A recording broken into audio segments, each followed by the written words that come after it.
Welcome back to Ann World Peace. I'm your host, Maggie Gehlsen-Burnett. How's it going, bitches? Welcome back. This is technically season 3, but I feel like this is just kind of like the second half of season 2. Took a little hiatus over the summer, was busy as all fuck, was traveling all over hell. And so, yeah, took a little break skis. But now we're back. We're back in action, just in time for the election and for you to hear me bitch about all things political. It's going to be a grand old time. Anywho, ski. Let's talk a little bit about what you can expect from this season and the next few episodes of Ann World Peace. So we have a few solo episodes coming up. We have a great guest lineup for the rest of the season. I'm hoping to drag out the season a little bit longer. And a fun new addition is that I am actually doing each episode in conjunction with my Substack. So I started my Substack a few months back while I was taking this hiatus. I really wanted to get back into writing again. And so I basically transferred my really old blog over to Substack. The Substack is also called Ann World Peace. The podcast episodes are on there. There are blog posts on there. There are personal essays. It's a grand old time, okay? And it's basically just my online fucking journal. So have fun with that trauma dump. Anywho, ski, let's talk about our guest that's joining us and helping us kick off this next season. This is one of my favorite people on the planet, so I'm very excited about this episode. I loved chatting with her just about life, post-pageants, and all that good shit. She has been one of my near and dear friends for a very long time. We have Mariah Cary joining us. She's a former Miss Iowa. No, you are not confusing her with the singer, although that happens. But this is the OG Mariah Cary in my eyes. So Mariah is a former Miss Iowa. Like I said, we have been friends for a very long time, met through pageantry, all the vibes, and we've just grown and learned together, and also fucked up along the way. Let me tell you a little bit about Mariah. So Mariah is originally from Iowa, but she currently lives in Tennessee with her boyfriend and their fur baby. She works in the HR field, focusing on organizational training and development. Couldn't be me. She was Miss Iowa 2012, and she went on to be 4th runner-up to Miss America 2013, which will heretofore be known as the greatest class at Miss America that there ever was. I was at Miss America that year watching Mariah. It was a grand old time. It's also when Mallory Hagan won Miss America. She was previously on the podcast. That's a lovely episode if you feel like indulging in another one. After pageant life, she has stayed serving her community on multiple boards where she gets to help other women reach their professional goals, especially in underserved areas. When she's not working and aside from normal adult shit, she wants to be traveling, aimlessly shopping, or napping. Don't we all, Mariah? So, fun fact about me and Mariah is that we actually were, quote, pageant sisters together. Mariah was Miss Muscatine 2012, and I was Teen Miss Muscatine 2012. Mariah went on to win Miss Iowa. I went on to be first runner-up to Teen Miss Iowa that year, because someone's gots to suck, okay? Anyway. Muscatine could have had like a really knockout year at Miss Iowa that year, and I just kind of like fucked that all up. So, sorry. Anywho, like I said, Mariah is one of my favorite people. I feel like you're going to love this episode. She's just a grand old time and she keeps it real. So without further ado, let's welcome Mariah to the show. Well, Mariah, welcome to the podcast. I'm so excited to have you. I can't really think of anybody better to start off the second season with. So a question that I always ask everybody at the start of every episode is about your own personal undoing. And I talk about this because usually it's the answer to that is twofold. Usually there are multiple answers, and usually people say that they are in the middle of one at the time of recording. Mm-hmm. And that's just kind of the commonality I've found between everybody's answers.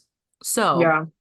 I want you to just sort of like pick a time in your life. It can relate to pageants. It can not relate to pageants, whichever, where you really felt like you were having to go through a lot of like undoings, unbecomings of self. For me, I always relate it back to 2018 when I was first runner-up to Miss Iowa. That sort of started the journey of undoing for myself. So I would love for you to tell us about your greatest undoing and where that led you to now? Oh my God, I feel like I've been undid, did, up, sideways, backwards. Uh, I'm screaming. I've been undid so many times. Oh my gosh. I feel like I had three like big undoings. And maybe I don't know if I'm even done back up from those, but like I think the biggest two, like one was your normal, you're in college, like what the heck, don't let me cuss. What the heck are you You can supposed to be doing? absolutely swear, by the way. It's Oh, beautiful. 100% fine. Okay, Yeah, no, good. this is I'm really trying not to, but I can't. a Um, no-fly zone, girl. We don't care. college, I think I had like a big undoing, and it was before I got back into pageants. So I went to college, played volleyball, got caught, just got caught up in a boy and all the college things and yada yada yada. Like we've talked about all this before, and I was like, where the hell am I going? Like, what am I doing? Right. I feel like that's a pretty normal occurrence. Like, what is anybody doing after they graduate? And I thought that was like the worst thing ever because went through some crap and you think you're in love and then you get your heart broken and you know how that goes. And Oh boy, do I. I know you know how that goes. I'm I'm screaming. glad we can laugh at everything back then. And then I feel like I was like, okay, I'm gonna try for Miss Iowa. I'm gonna do the pageant stuff again. Like, why not? I really want to do this for scholarship money. And then my pageant experience as a Miss contestant went so damn quick. And I feel like it sounds selfish to say that, like, oh, it went so quick, like boom, boom, boom. But I mean that in a sense of like, I was only in it for a year. Like it just went really quick. And I'm very, Right. very thankful that it worked out the way it did. But I went from Miss Muscatine to 3 months later to Miss Iowa to 3 months later to Miss America. And I think my like big undoing was right after that because I Mhm. was on this like high and I was doing all this cool stuff. And I'm 20 years old, 21 years old. Like it's such a pivotal moment. Like there was one thing during my pageant experience, and I was very strong willed. And I was like, nobody's taking this away from me. Like, you're not making this less enjoyable. I don't give a shit who you are. I'm doing what I want to do and like what feels right. And although I did that, and I had really great people supporting me and surrounding me, so I can't say anything bad about any of that. Afterwards, I was so lost. Mm. Like didn't know. I I just went through that crisis that I didn't know who I was, and I was like, I'm never gonna be that person that goes through that. Like I know who I am. I know this is my path, but like that path only takes you so far. I can't wear a damn crown on my head for the rest of my life. Well, And you so could I in think, theory, but I mean, I have a Mrs. couple. Iowa, Mrs. I Tennessee. have a couple I can still wear, but they're like birthday crowns. Um, I just did not. I was so distraught afterwards. I felt like I just was on this high and I just didn't know what I wanted to do afterwards. And I finished school, finished half of my junior and senior year, and I was like, I don't have anything else to do. And I think that Mhm. was such a testament to pageants, what not just pageants, sports, whatever you're doing, unless you're going to be an Olympian, it's such a small part of your life. And you can't tell somebody that at 20 or 19 or that. Like you don't understand that in the moment. It's everything. If this doesn't work out or if this ends, like shit's over. And it's just not. I look back and yeah, that's such an awesome time in my life, but that was this much of my life. And have I Right. taken people with me? Yes, but I think that was like the biggest undoing is I really felt like I hit rock bottom. And I look back and I'm like, no, I didn't. That Yeah. part of my life was just culminating and it just happened to culminate really quickly. Um, and I wish I could have spent more time doing it because I learned more about myself during that time than anything, whether it was good or bad. So, since then I have probably undid myself a few more times just in like adult life, but it's just life's freaking hard. Like it's just gonna keep running you over. I mean, it really I mean to sound gonna keep Life running sucks, you then over. you die. I mean, the older you get, the more you're like, okay, it just sounds so cliche, but like I used to roll my eyes at people that were like, you'll understand that when you get older. You understand that like when you do this or this. And like you really do. And just as you get older, things just start to be more minuscule and more minuscule. Like things don't matter like the same things don't matter as what mattered 10 years ago. It really doesn't. So I look back and laugh because like, was that really an undoing? Yeah, at the time, but now it's just like, Such a small it is piece of the what it is. puzzle. Yeah, it's such a Yeah. small piece. I talk about it now and I'm like, wow, okay. I gained some thick skin from that and I was forced to figure out like where I wanted to go and it was nowhere that I thought I wanted to go and that's cool too. Like, Yeah, totally. I love that because you mentioned sort of this like high that you go on and then this just total plummet right after, especially right after Miss yes. America, which a lot of people a lot of people who are state title holders very openly talk about that sort of plummet right after where you just Yeah. riding this high and then it's just over. Um, I relate that to like I just wrote a post for my blog on Substack about the Dallas Cowboy cheerleader Oh yeah, documentary yeah, yeah. That's and like crazy. how, yeah, like how they, all must feel so similarly that when they're done with this really pivotal thing that they've achieved in their lives, that they hang up the costume, hang up the boots, whatever, and then they're like, Right. what now? And the thing I think the common, occurrence between dance like that and pageantry is that it happens when you're so young. Like you were 21 when you won Miss Iowa. Yeah. I was 20. I turned 21 like 3 months before Miss America, and I was like terrified, of course, to like do anything that a 21-year-old does. Like I had a Diet Coke on my 21st birthday because I was like, oh my God, I'm going straight down if I have a drink. You just things like that. You're just young and you feel grown at the time. But my sister's about to turn 21, and I'm like, she's like 12 to me. Like, how do you just don't understand it until you get a little bit older and you look back and you're like, oh my gosh, like the things I dwelled on, the things that were just massive, Yeah. just were not. hmm Now, there's a piece of your story that I would be remiss to not mention, which is that during the time from when you won Miss Muscatine to when you went to Hmm. compete for Miss Iowa, you changed your platform in the middle of that time. Oh God, oh Is my that God, I right? forgot about that. Yeah. So you started to bring in your own experience with Tourette's, and that was right before Miss Iowa. And I remember that so vividly because I think we were You like were there. yeah, I think we were literally in the car on the way back from Minnesota or something. Oh my gosh. And that trip we Help took. Yeah. America. Yeah. And I remember being like, I think it was Kendra or somebody brought it up in the car, like, you should think about changing your platform or whatever. Do you feel like, in hindsight, I mean, of course, everything's 2020. Do you feel like that was a decision that you made totally willingly to like tell your story in that manner? Or do you feel like that was a decision that was sort of like made for you because you were going on to compete Mm. in Miss Iowa and then therefore Miss America? Yeah, I think it was a decision that I made ultimately.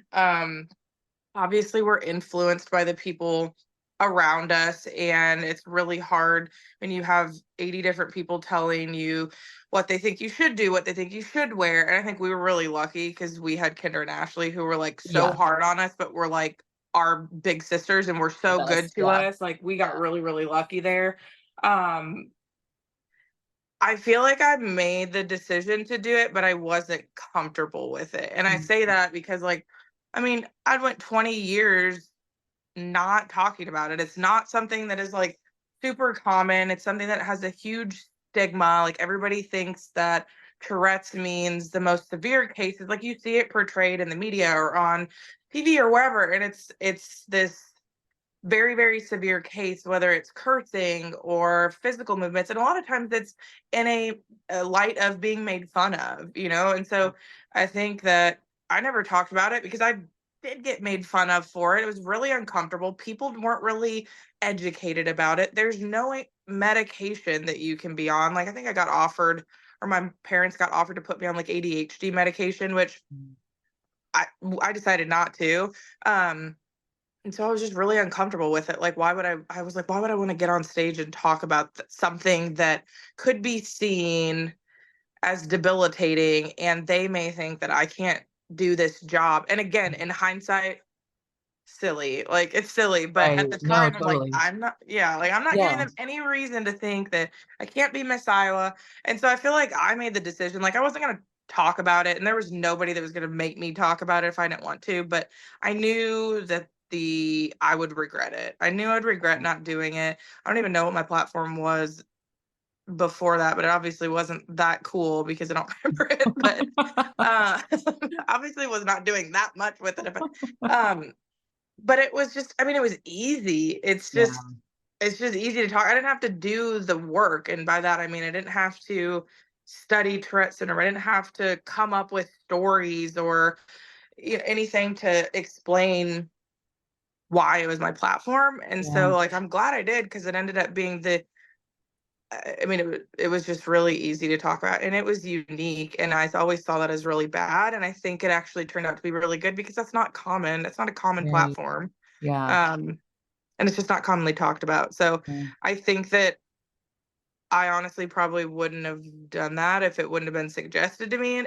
But I made the decision knowing that I would be uncomfortable with it. And I mean, it turned out to be, I'm still not comfortable like fully talking about it. It's not I don't know, it's Yeah, not like totally. exciting to talk about, Right, right. but it's You're not like at important. drinks with someone being like, by the way, do you want to talk about Tourette's? Like, hey, I have Tourette's. Did you notice? Like, it's not, of course you freaking noticed it. Like, and I mean, it's gotten like Tourette's, like, gets better too as you get older, and it has, but like, I still go through like awful phases where, I'm stressed or I'm tired and like having a job and just being an adult and paying bills, like that stuff stressful is what makes my Tourette's worse now rather than am I going to talk about it or not. So no, I Right. don't feel like I was like forced into any decision. I feel like there was a lot of opinions and ultimately I was like, well, I'm I'm not comfortable with it, but I know that it's going to be for the better that I do it. And so that's kind of where I landed. And then I became comfortable enough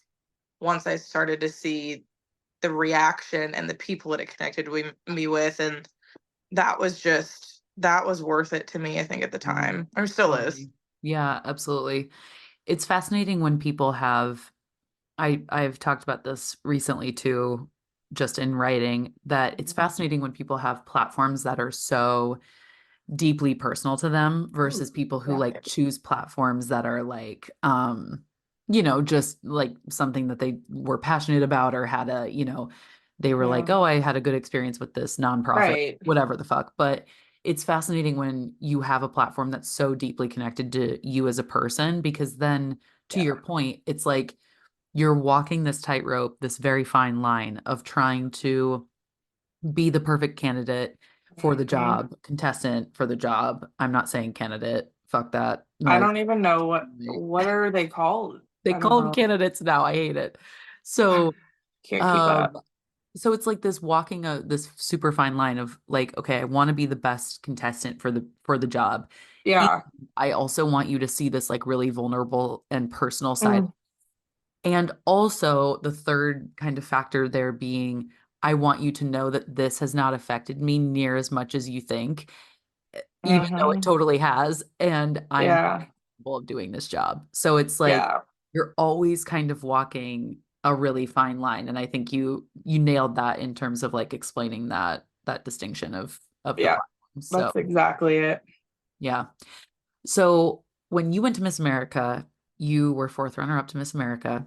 And I have several questions now that like, it's over 10 years since it passed and For I was 10 there years. watching and yes, I was a senior in high school when I went to Vegas to watch. And the fact that it's not in Vegas anymore also really annoys me. But I know. I'm um glad that we both got to be there. The last year it was in Vegas yeah, because it's just I mean, it was just cool. It it was was so way fun. better. I loved it. Yeah. So you placed really well. You were amazing. And that was like my favorite year of contestants because obviously Mallory Hagan won and Oh, I obsessed. loved the top five. Like I just was very, very enamored with all of the people who were competing.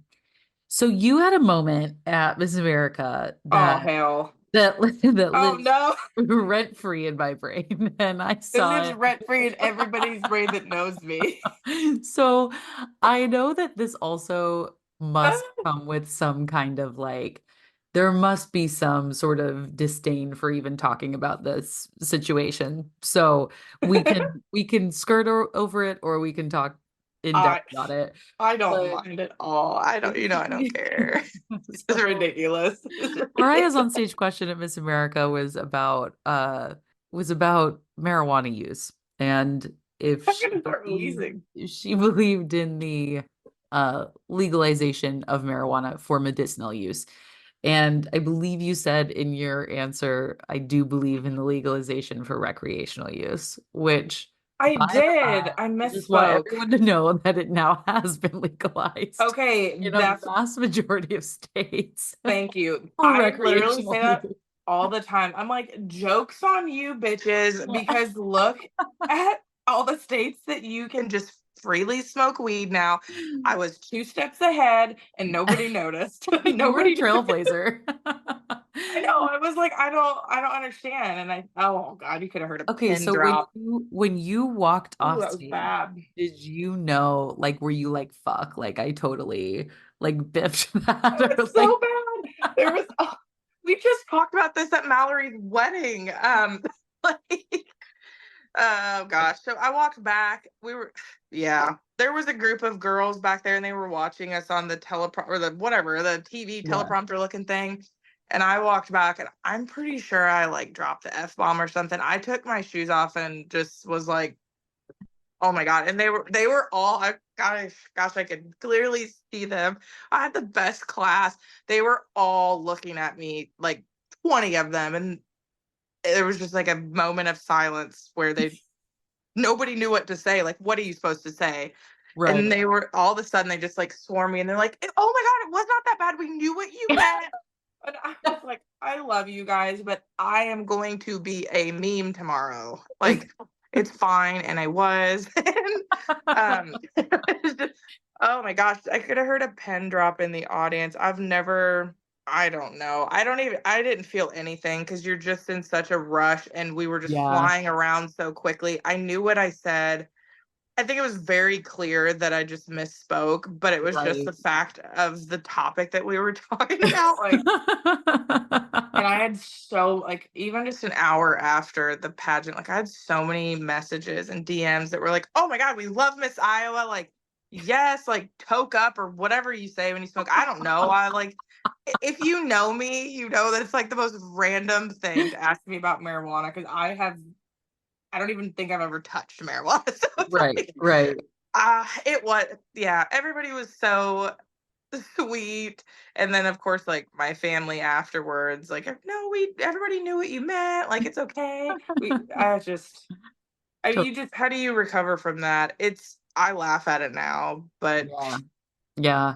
eh, It's such a fascinating, like, it's such a fascinating just industry pageantry, like, and it is the fact that they just ask you like these hard-hitting questions about like off the wall stuff. your literal political opinion just like on stage in front of people.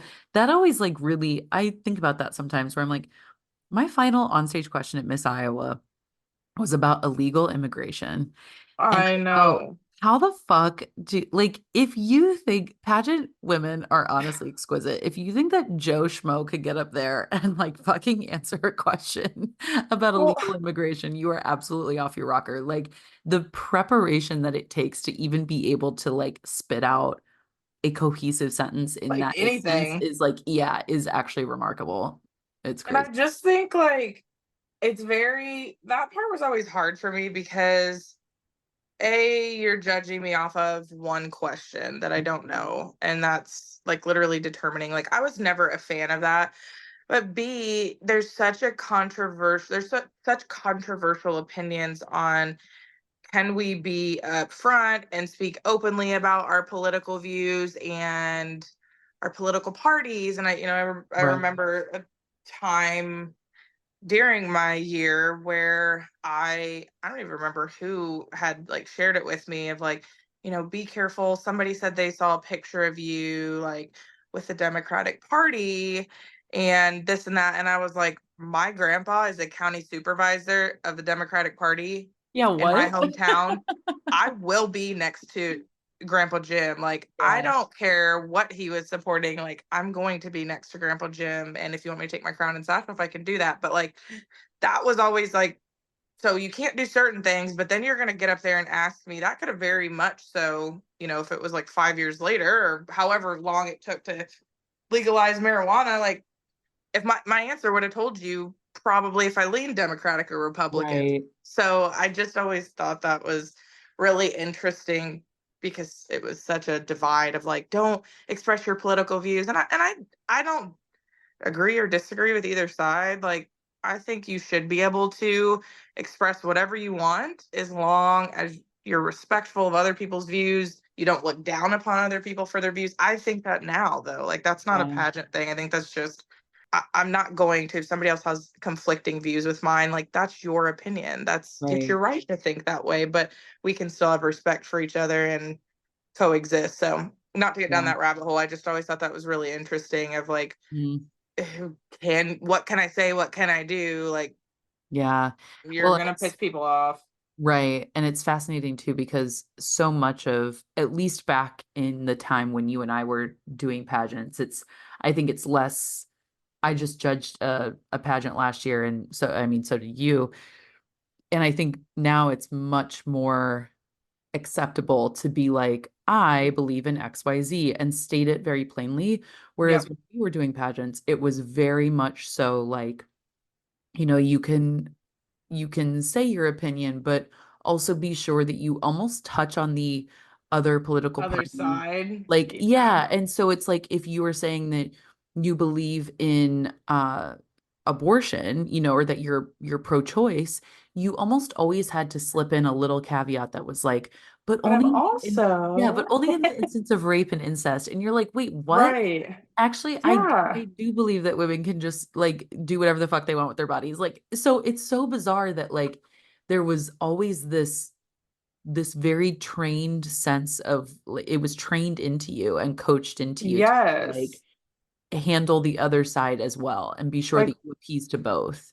why does it matter if you use marijuana medicinally or recreationally? Exactly. Right, right. Nobody Yeah. cares. Nobody gives a shit. Literally, I guess Yeah. everybody cared in 2013, but nobody Yeah. freaking cares. Every time I walk outside, it smells like weed.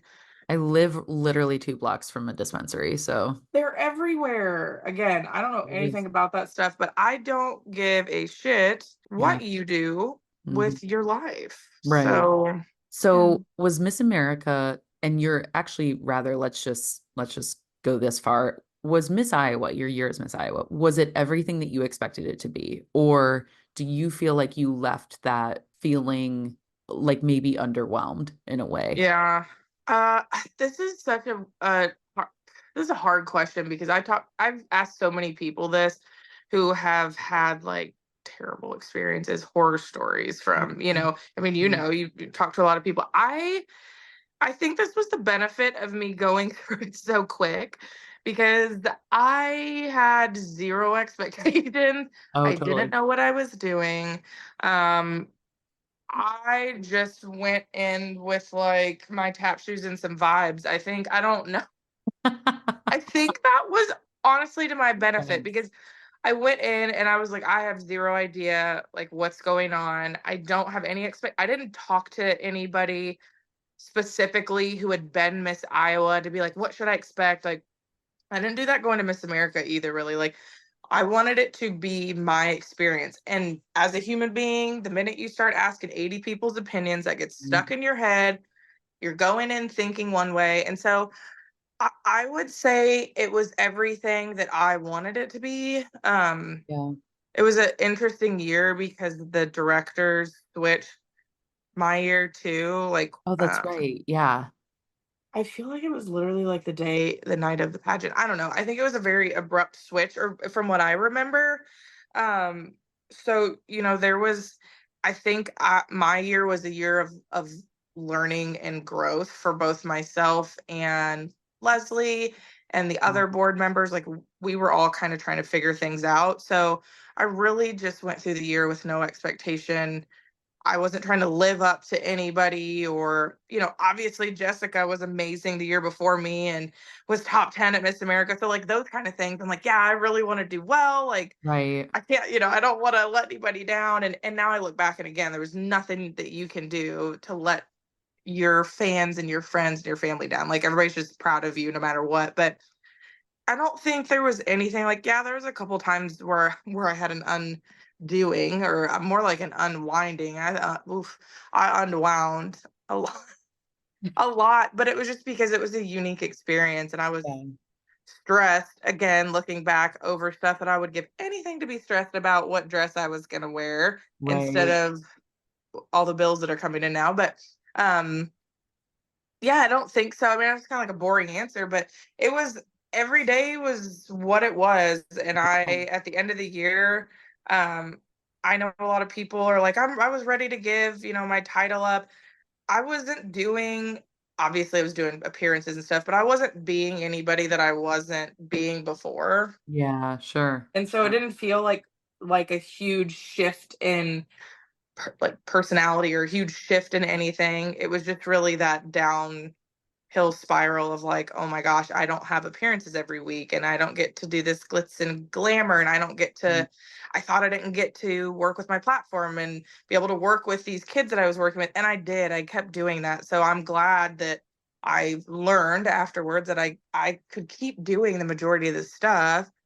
Probably not wearing my crown and sash around other than outside my house, which I've done before, like after I gave up my title. um, yeah, I think it was everything that I wanted it to be, and there's nothing that I could think of that I was missing. Yeah, totally. How do you think your because you did pageants, as a child too, and Oh my gosh, you yeah. you were teen Miss Iowa and junior Miss Iowa? No, I was not Teen Miss Iowa, actually. Little and Don't get me started on that. you were first runner up to teen, right? Yes. The biggest eye roll I've ever. That was the biggest undoing. I was distraught. That was the Being end of first the runner up world. sucks. It Um, does. It's like the it's the best, worst. worst place. It's the worst place. It's the worst place. If you're not Yeah. first, you're last. Um, Yep. so so all that being said, how do you feel like pageantry maybe influenced or influences the life that you lead now? Do you feel like it has Uh, any impact on who you are as a person now, or do you yeah. feel like maybe you've outgrown kind of who pageantry made you out to be or something like that? Yeah. I think both. I mean, again, like I look at everything as just a point in time. Like nothing lasts forever. Like you said, we live and then we die. But it's true though. Like nothing, literally nothing lasts forever. And I Really think positive girls over here tonight. I Really mean, positive girls. you just live and you die. You live That's and you die. the end of the Have a podcast. Mai Tai. I honestly, this is licha. I just can't. That is so strong. What goes Oof. into a Mai Tai? I have, I don't know. It came from a can and it is Oh God, strong. it's you. I may be tipsy by the end of this podcast. I may tell you Fine. whatever you want to hear. Fine. Spill, No, girl. I think both.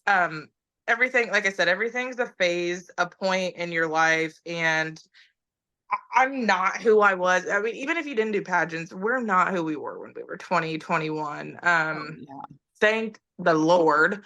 Um, but a lot of it, yes. Like I tell people all the time, like, did I learn stuff in college? Heck yeah, I learned stuff in college, but I think I learned more about my personality and my beliefs and just like what path I wanted to take from all of the pageants that I did because it's real life experience before you go into like adulthood and have like a real Mhm. job and Yeah. um just being exposed to so much and exposed to so many scenarios and situations, whether it was public speaking or just anything, just the day to day, any kind of appearances. Like I learned I love interacting with people, and that's how I decided to go into communications. And communications is broad. So I'm like, well, what do I want to do with communications?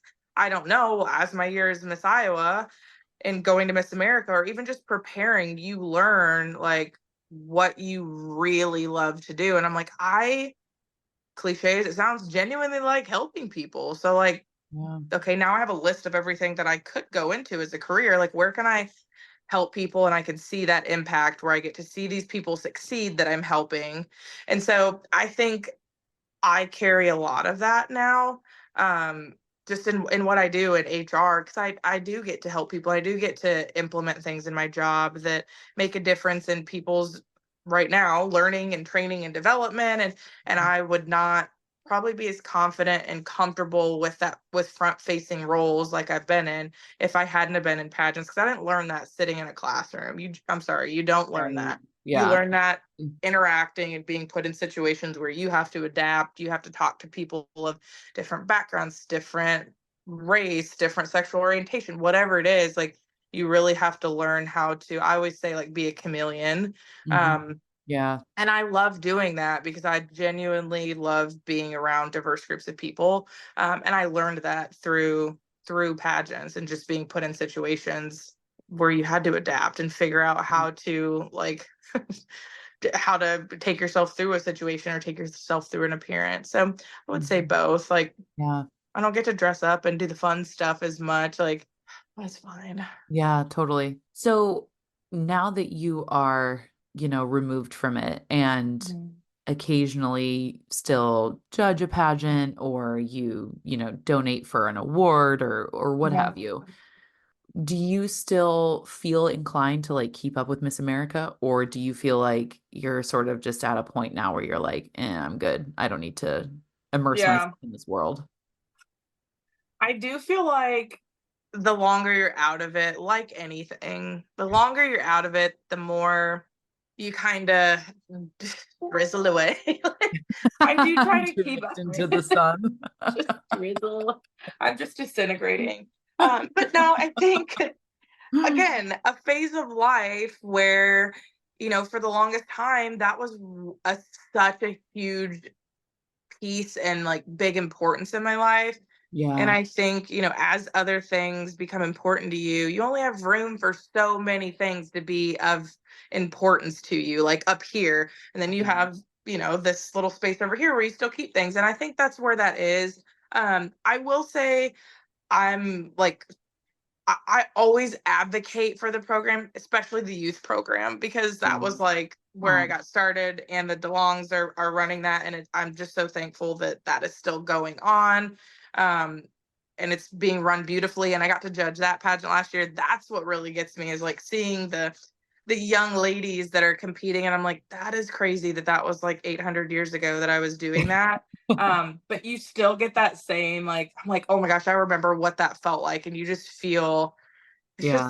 it's just amazing. Like, I don't even know how to explain it. But yeah, I think I keep up with it because it was such a pivotal part of my life, and it was really important time in my life. And yeah, I think I keep up with it, and I have very good friends that I have gained from the pageant community, like yourself, obviously, and Mallory, and some of the girls that I competed with at Miss America. We're still very close. So I mean, it's always going to be of importance. I just think it's just in a different category. The older you get, Yeah. it's just not one of those top priorities, I don't think. Yeah. I'm curious to know from your perspective. Like, I was talking about this. I can't remember if I wrote about this or talked about it in therapy. They're kind of this one and the same now because like Mm-hmm. journals just basically It's on the your internet. therapy. I love Um, that. I basically just have an online diary. With pageantry, especially if you do it for such a prolonged period of time, it becomes so Yeah. ingrained into your identity. It becomes such a big part of who you are.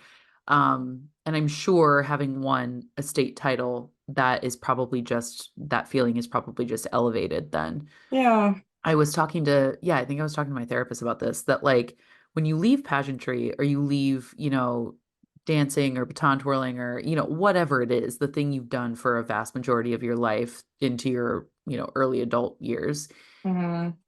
there's this real, I think, need to want to fill a void that is there, like a very, very apparent void that Mm-hmm.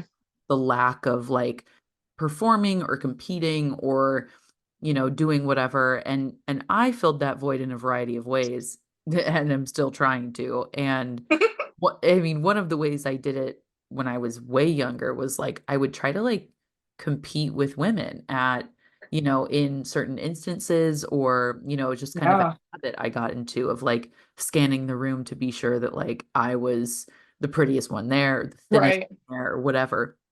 And then that slowly, transitioned into I moved to New York to dance, and that was what, that was going to be the thing I was devoted to. And now it's morphed and evolved, and I've a really, really good therapist, but I'm Now I curious. have their um, information. yeah, yes, she's literally Let amazing. me get She that. has saved my life. Um, but I'm curious to know if you've ever like explored kind of filling that void or even felt that void at all. But I think that that tends to be a common thread between like women Yeah. who stop doing, these things, these performative things for really long year or a really long period of time. Yeah, I think my answer is similar to how you feel. Like I, I still try to fill that void. I think right after when I was doing my undoing, I tried to fill it harder because it's just fresh. I mean, it was, Yeah, how totally. do you fill that? Like you go from, and I think, take a step back, you can't go to school while you're Miss Iowa. So like I had halted school, I wasn't working, Yeah. and then it's like June 12th, I was done. Yeah. And then I'm you're like, like oh thrown my back God. into real life. Like I'm like, what am I doing? it's Yeah, like and a I sabbatical. moved back home. Like I moved back home. I transferred schools and I moved back home because I was like, I just have zero idea. I, everything had shifted. I was just really lost. Like not in a bad way, just lost. Like Yeah, totally. again, I was on this high of like, wow, I love this. I'm doing all this cool stuff, and then it's like, it's not, it's not presented anymore. Like it's now it's somebody else, and I had a hard Yeah. time with that. To where I did the same thing. I still see myself doing that, especially where I live now in Mhm. Nashville. Like, oh my gosh. And I'm from a small town in Iowa. So, like, you don't see this as much. But, like, in bigger cities, like, physical appearance is extremely important to a lot of people. And just Yeah. in this day and age, like, enhancements to yourself, like all the things Yeah. are very common. And so I've always kind of had an issue with like, oh, do I should I do all that? Should I do that? Do I need Yeah. that? Like I don't Right. know. um to where I don't know that it's, I guess it is a void. Honestly, if I had a therapist, they'd probably tell me that is a void because I'm constantly thinking like I wouldn't wear that out of the house, but man, I wish I looked like her in that. That was For another sure. really big thing Yeah. for me is like I don't work out 3 times a day anymore. I'm not 20 years old. Like I can't eat the Yeah. ass end out of a horse and not gain any weight. And like I have, but I'm healthy, and I'm like, why do I feel that that was one stigma that I did fall into is like I felt and feel very much so now like I'm supposed to look a certain way and I'm supposed to Yeah. be a certain size, and I'm really trying to get past that because I'm not going to look like that. Right. Yeah. I'm not. That Because was like 10 years people think ago. you've let yourself go, or, and you're like, well, Right. Like, fuck, wow, like shit, I'm just healthy now. Like that's, I'm 30 years old. Like yeah. what, Yeah. like that's your body change. Shit, say that out loud. Um, your body changes. You're not working out. Like I mean, I am working out, but I'm not working out 3 times a day. Yeah. It's just different. And so I think like that void I've always tried to fill. Um, but just the void of like a lot of things that I do that I should be really proud of seem anticlimactic for me. Is Mm-hmm. that how you say it? Yeah. Anticlimactic? Yes. And that has probably been the biggest thing is like Wow. Yeah. I'll do something and I'm like, oh my gosh, to be really proud of that. Like, oh, you got your master's degree. Like, that's so cool. Yeah, but oh my gosh, but how I felt when I was on Miss Marriage stage, I didn't feel like that. And so I think Yeah. that was probably my hardest thing. And I'm sure that's like a common thing. Or the Miss Iowa stage, like you get that same feeling of like, this is where I want to be. Like I love Yeah. performing when you're twirling or when you're tapping, like you are just like in your happiest moment. And Yeah. so things that don't feel like that are very anticlimactic. And I thought that would go away. And I don't know that that's all pageants. That just might be like, Yeah. again, I'm tired. Like in my old age, I'm getting tired. That might just be that I'm also a very like chill person and I don't get too pumped up about stuff. Um, because you just live and you die. But uh I'm just Maybe that kidding. should be the title of this I'm just episode. You kidding. You live and just you live and you die. die by Mariah. But yeah, I don't, those are my biggest voids, I think, is Yeah. just like, and I wish I hate to say that like physical appearance is a void because I advocate for people and I think everyone's beautiful and I'm always like, you shouldn't feel that way and you look amazing. And then I'm like, damn, Mariah, listen to yourself. Yeah. No, totally. No, I Yeah. can't. So Yeah. yeah. No, that's so real. Like, I think everybody leaves pageantry and they're like, they just have this, there's this unrealistic expectation of what you are supposed to look like. And it's like, the reality Right. is, when I was prepping for Miss Iowa, I was, doing a hot yoga class a day, an Orange Theory class a day, coaching Orange Theory, and then also training personal training or personal, like my fitness clients, and then Yeah. seeing my talent. You like, No way. and anyone who does something physical for their talent understands that like the prep leading in, it has to be so physical because your talent is physical, thereby, like, Uh, so that's where I think so many of us get like fucked up mentally, is that we're like, oh, I'm supposed to just look that way in perpetuity. And that's so unattainable that it's like who does that every day? right. And also You my can't. my hormones would be absolutely fucked if I, Yeah. continued to work my body in that way. So Same. no, that's totally, and that's also a very common thread I think that I hear when I interview people Yeah. in pageants, is that kind of losing sight of the physical appearance of who you were when you competed. That is really challenging, It is. and it's But hard it's to just almost, unattainable. Like you said, yeah, it's unattainable. and it's hard to almost, I mean, you kind of alluded to this a moment ago, but it's almost like no one wants to believe at 21 to 25, nobody wants to believe in that very small time frame, that, and in your small time on earth, really, Yeah. nobody wants to believe that like our best days are behind us.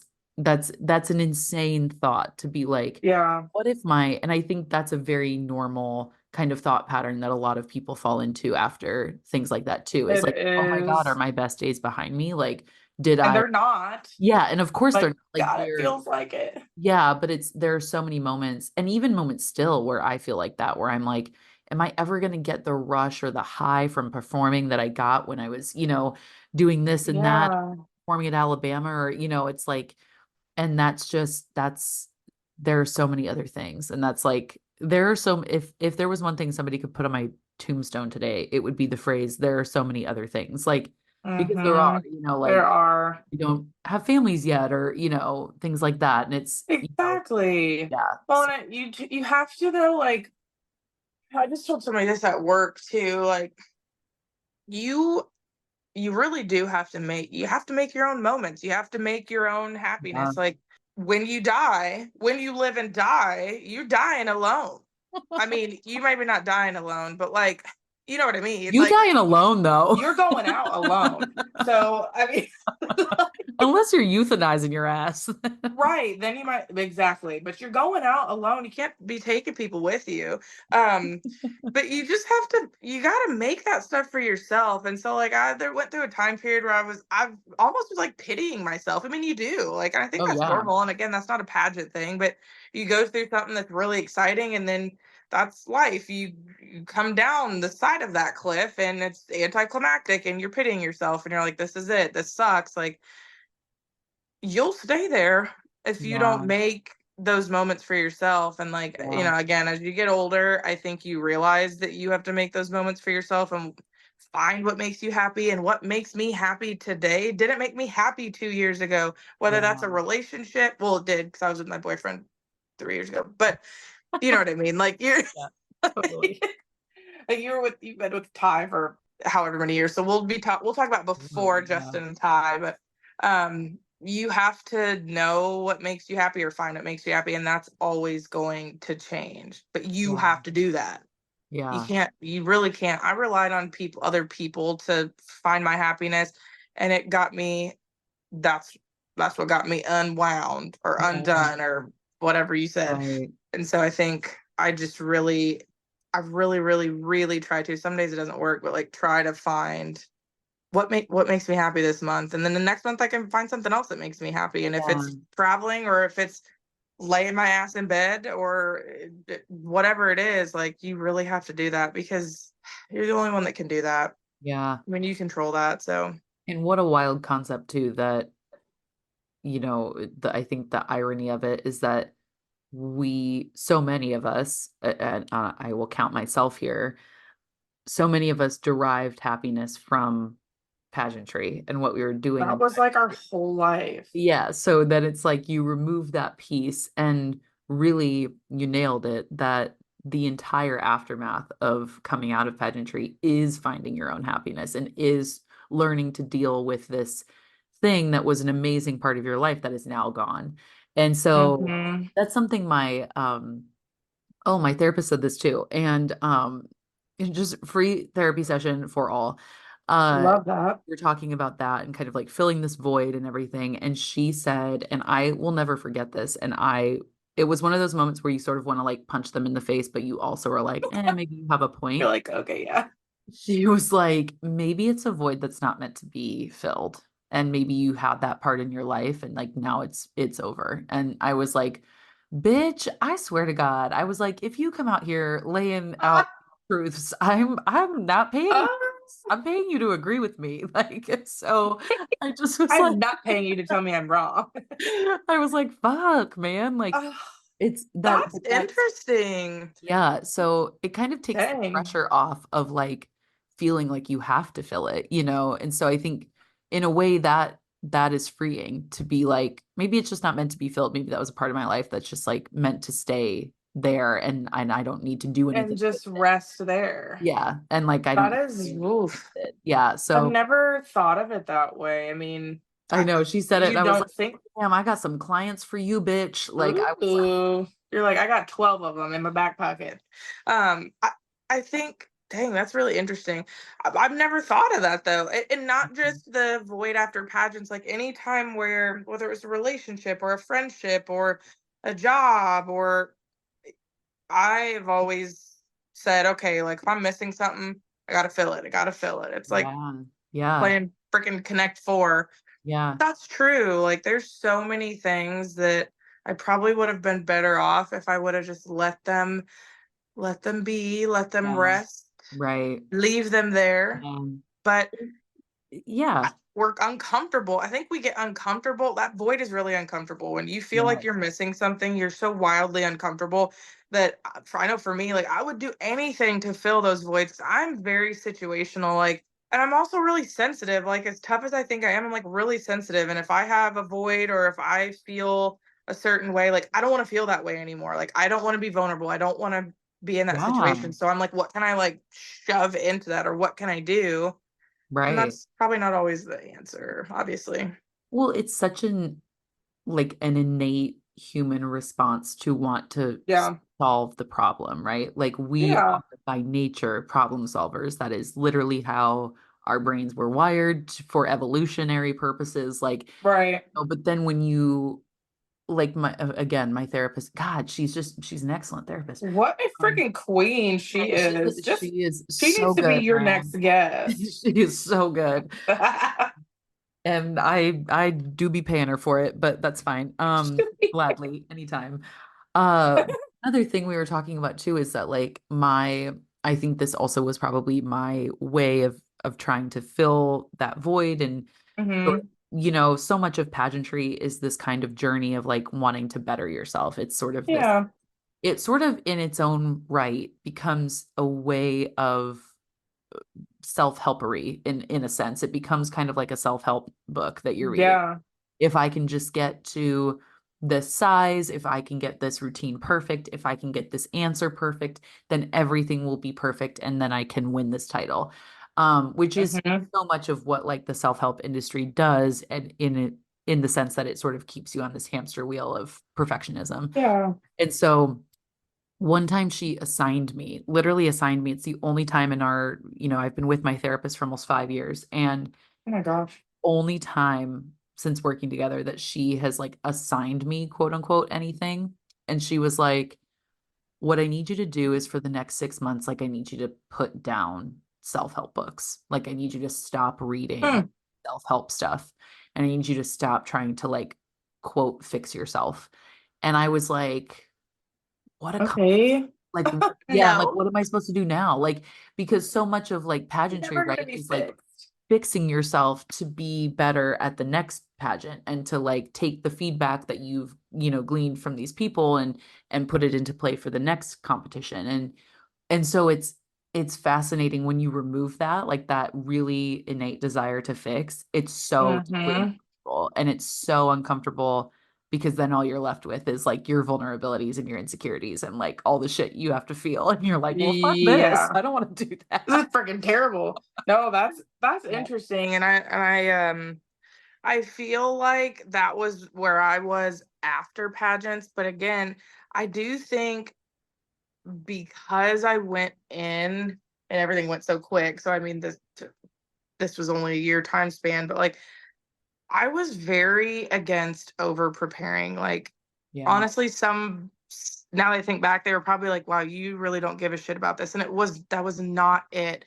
But the more I tried to fix the way I walked, the more I tried to fix my answer. I'm like, damn, change my name because that's not Mariah talking. Like, what do you got me Yeah. saying some crazy stuff? Like, and nobody pressured me into doing anything. But I mean, just the natural progression of like somebody going through a pageant, you get coached and people Yeah. tell you what dress to wear and what color outfits to wear and how to do your hair. And I'm like, no, Yeah.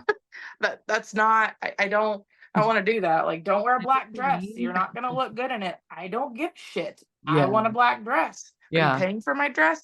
And so I think like that benefited me during. It wasn't till after that I realized like, oh, I'm trying to fix that gained weight. I'm trying to fix that whatever it was, my hair doesn't look the same. I'm trying to fix that I'm not getting handed appearances and things to do that fulfill me. Like Yeah.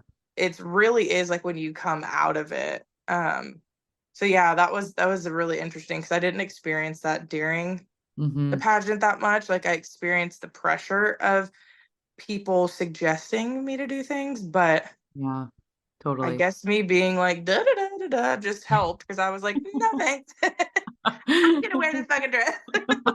Bye, bitch. What a great way to operate, though. And my mom, like, she was like my right hand. She was like, if you want to wear that, you're wearing that. Like, if you want to say that, you're saying that. And I'm like, yes, Suzanne, I am. Thank you. She's an icon. She's truly such an icon. But no, Um, nobody like pushed back or gave any, it wasn't bad. But I love it. So, yeah. my last question for you is if you could tell people, i.e., listeners, whomever, Hmm. you could tell somebody um, something that they probably don't know about you from this episode. Oh God. I actually have two ending questions, but this is the first part of it. So if you could tell them something about you that they wouldn't have learned from this episode, or maybe don't know about you, like since you've been involved in pageantry, maybe it's like a little tidbit about your life or your job post pageantry. I would love for you to tell us, and then I'll get into the second part. Oh my gosh. I feel like I'm boring because like what? I don't know that We there's just talked about this, anything. Mariah. Ugh. What do people don't know about me? I don't know that anybody doesn't know anything about me.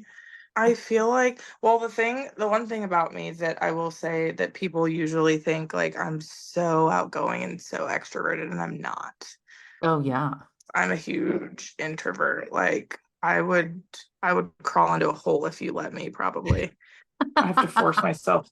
I do force myself to be extroverted, but I don't get to be introverted much. But I think just what I've been doing now, that people don't know, it's not interesting. But I thought when I graduated that now I look bald. Honestly, are we showing video to people or is this just a podcast? Okay, well now they know that I look absolutely ridiculous. This has gone south quick. It's my Mai Tai.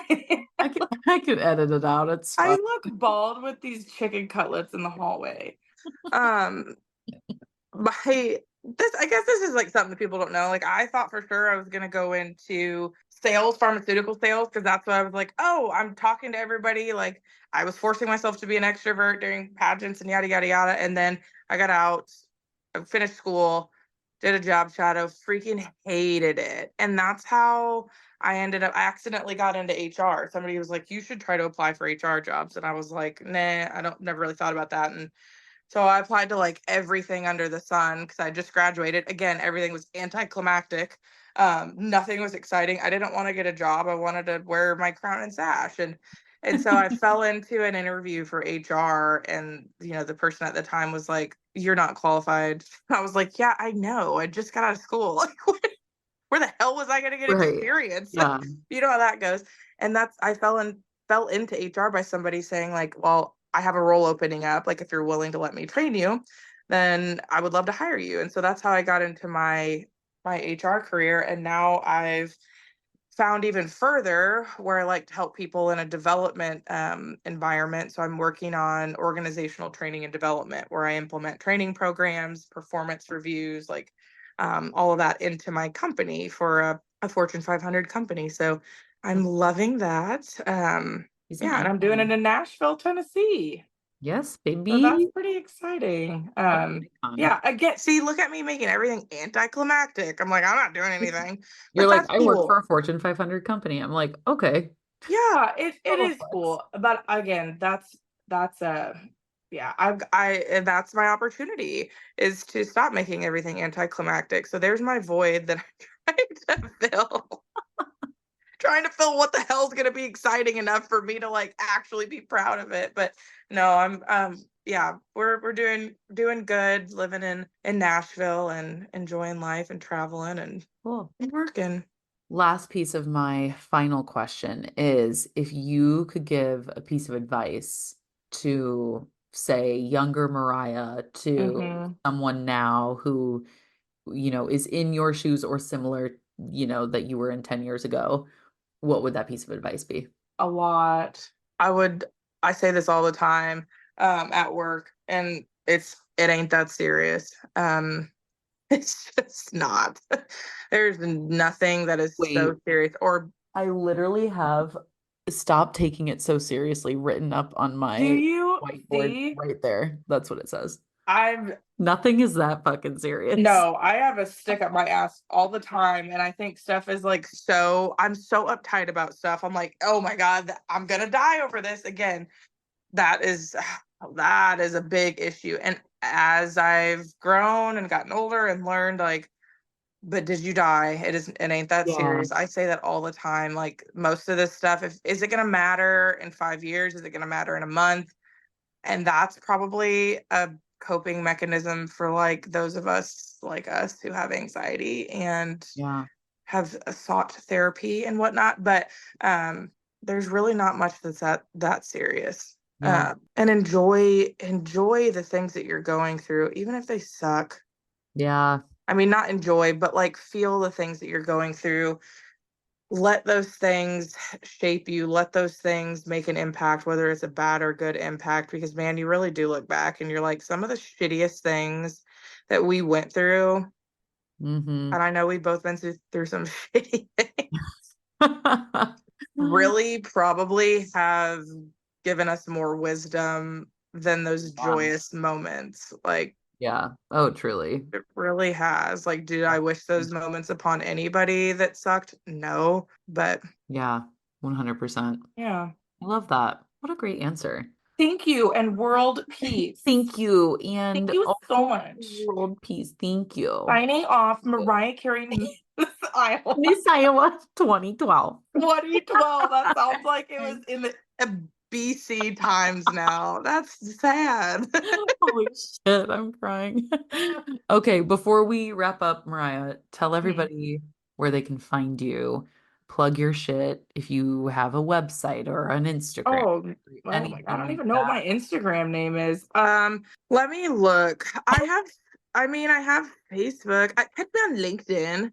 I'm just kidding. And I mean, Mariah Carey, or what's the at thing? The tag is Mhm. Senorita with two A's, MC. Perfect. Um, yeah, that's where I really Love it. Where you hang keep out. that's where I hang out. I don't really hang out on, I stalk TikTok, but I don't post on TikTok. So, but yeah. Perfect. Love it. Well, thank you so much for joining me. I appreciate Of you. course. And you're just the best. Thank you so much, Helen. Thank you. Thank you so much. I love you so much.